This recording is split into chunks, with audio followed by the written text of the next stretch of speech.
रामाचा वाडा. प्रभू रामचंद्राच्या नगरीमध्ये हा 27 गुहांचा हा जो वाडा आहे, तो प्रभू रामचंद्र इथं काही काळ दंडकारण्यामध्ये ज्या वेळेला प्रभू रामचंद्र यांनी 14 वर्षाचा वनवास प्रारंभ केला, त्यावेळेला इथं काही वर्ष येऊन राम, लक्ष्मण आणि सीता येऊन इथं राहिलेले आहेत. आणि हा त्यांचा हा वाडा. आणि या वाड्यामध्ये महादेवाचं एक मंदिर पण आहे, पिंड पण आहे.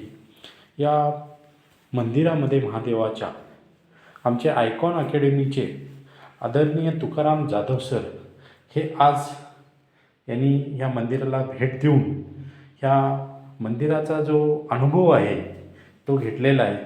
मी विचारतो जाधव सरांना, सर आपल्याला कसा अनुभव वाटतो? Sir thank you. या ठिकाणी मला आणल्याबद्दल खूप धन्यवाद. मी बऱ्याच ठिकाणी ट्रेनिंगच्या माध्यमातून जातो आणि तिथले नवीन प्लेसेस एक्सप्लोर करण्याचा प्रयत्न करतो. पण आता हे जे ठिकाण आहे ते एकदम पीसफुल आणि काही हाईटवर आहे, काही उंचीवर आहे.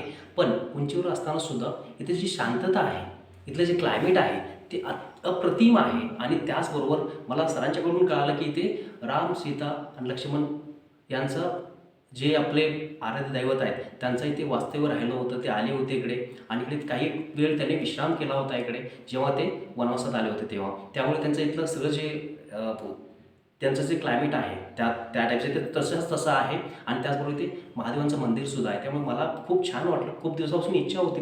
हा व्हिडिओ म्हणजे बऱ्याच वेळा व्हिडिओ बघितला होता या मंदिराचा. आणि त्यामुळे ॲक्च्युली मला इथे खूप इनॅमर्ड होतो मी येण्यासाठी इकडे.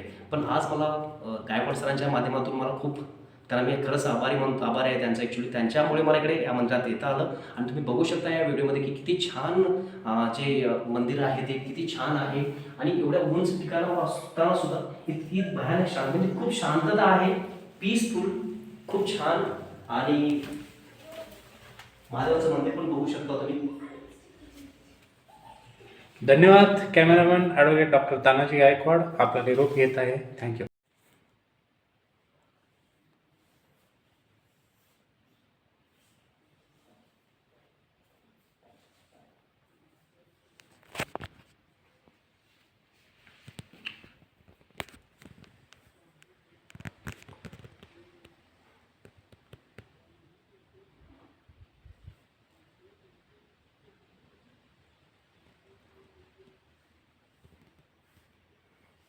बढ़िया है.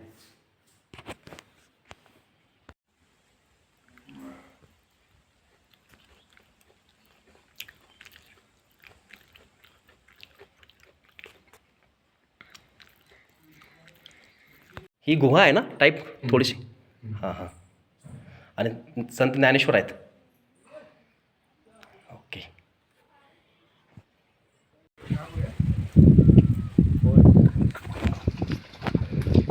तुला आलेत?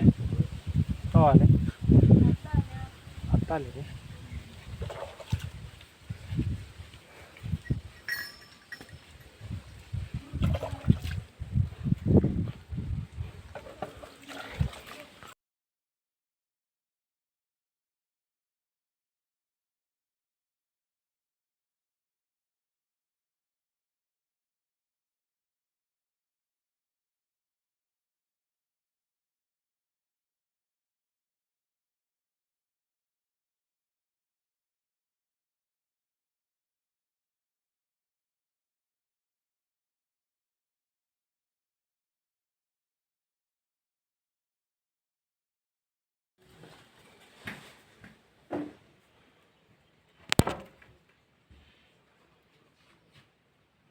जय श्रीराम. जय श्रीराम.